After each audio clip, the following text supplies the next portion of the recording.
Justice League reviews are in. And they're hilariously harsh. Justice League is a failure on pretty much every level.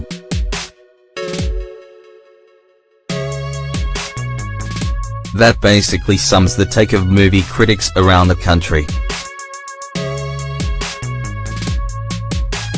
In short, the film is terrible.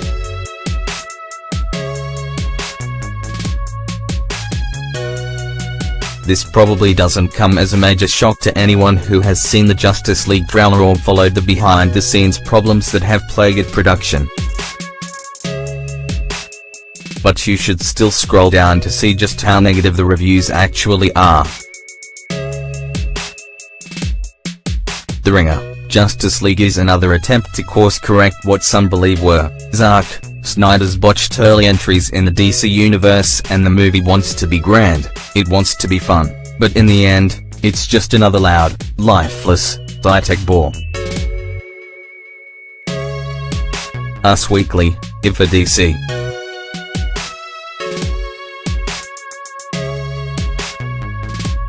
Universe movie is truly going to triumph, it needs to add something fresh to the genre.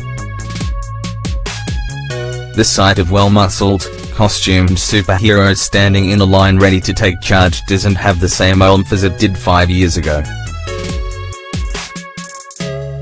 Bring on the excitement and the death-defying thrills and kooky humor for the sequel.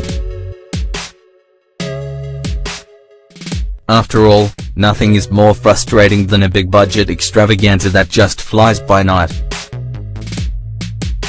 New York Times: the movie shows a series that's still finding its footing, as well as characters who, though perhaps not yet as ostensibly multidimensional as Marvel's, may be more enduring and golden. It has justice, and it has banter.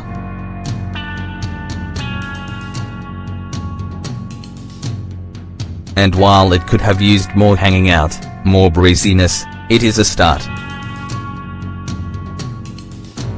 Vanity Fair: I could be projecting, but boy does poor Gal Gadot look so sad in Justice League, watching this slumbering and witless movie lay waste to the nice thing she just got finished making.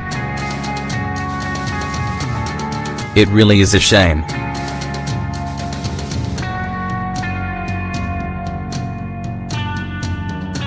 What a dumb irony, to end this movie, of all movies, on a note of bitter injustice like that. The Verge: on a moment-to-moment basis, though, Justice League often feels fractured. Whedon's reshoots are sometimes painfully obvious, as when Flash and Cyborg share a brief personal moment in a graveyard that looks as cheap as a first-season Buffy the Vampire Slayer set.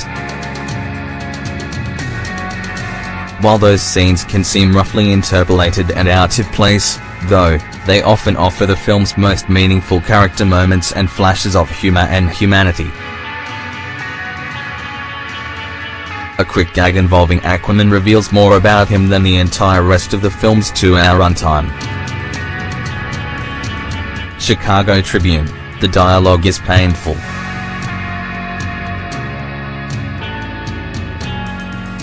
Ezra Miller's neurotic routine is initially quite charming, until his one-liners become incredibly cheesy and tired. Aquaman peppers his speech with many dud-bra phrases, while Cyborg, regrettably, utters booyah at one point. Wait. There's more Justice League reviews are in.